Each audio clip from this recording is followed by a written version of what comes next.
Hi, this is Deborah at Dinglefoot Scrapbooking, and this week I'm going to show you how to make your own texture paste. So if you've seen a lot of the cards that come out, people have these beautiful designs on it, and it has a texture to it, and either a texture paste is very expensive or it's hard to get, but you can make your own. So all you need is some kind of container to put it in. I just had a little plastic container that had baking powder or something in it, so I'm using that.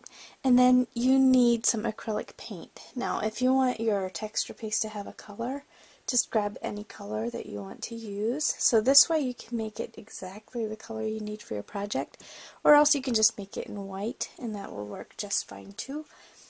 You need the acrylic paint. You need some just talc powder that you put on after your bath. So it might even smell really nice too. So I just dumped some of mine into this little container here. And as you can see, I have a different spoon for each thing because I'm going to be kind of measuring it out so I know what I'm putting in it. And then you need some kind of white glue. You can use Mod Podge or white school glue, whatever you have. So to start, we're just going to take our acrylic paint, and I want to make sure this is shaken up well because I've had this sitting around for a while, and we're going to squeeze some of this onto our spoon.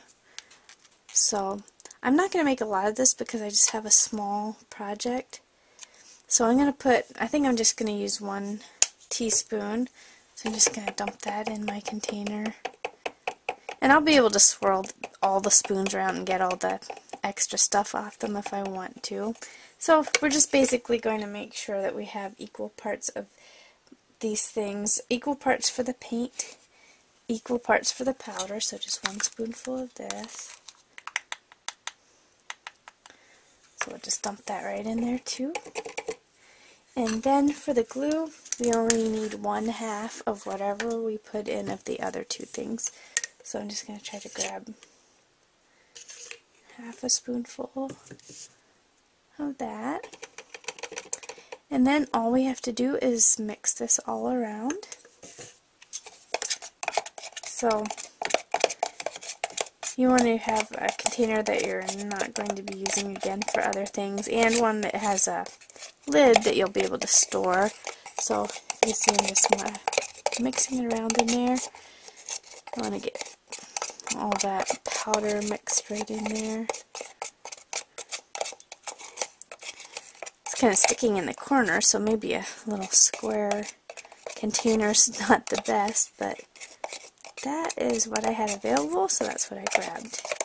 Now, when we put this on our project, we can just spread it on just with a piece of cardboard, or you can do cool things like lay something down and add the texture on top of it. So you could use a stencil, you can use magic mesh, whatever you have. So if I'm going to use this for maybe a card or something, I'm just going to lay this kind of where I want it on the card. Maybe I'll kind of put it right there. And now I'm just going to you can spoon it right onto your project, or you can put it on a piece of heavy cardstock or kind of like a chipboard, maybe a cereal box piece or a piece of cardboard, and spread it this way. So you can use all sorts of things. You can press things into the texture paste to make interesting textures. So it's just something that's kind of fun to play with. So I think for mine, I'm just going to put some on here so I don't have a big gloppy mess. And just kind of spread it. Whatever thickness you want. Of course, it's going to take a little longer to dry if it's really thick. So I'm just going to spread it on there. If you don't want it on the edges, just be careful.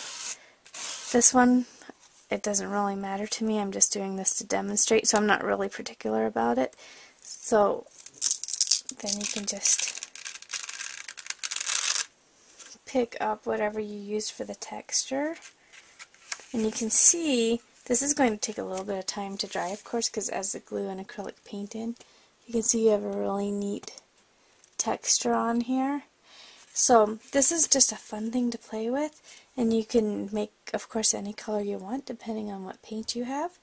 So just experiment with it, use stencils or just scrape it onto pieces of paper, and it's always going to have a little bit of a raised texture. It's going to be flexible, and it's really fun to use. Thanks so much for watching.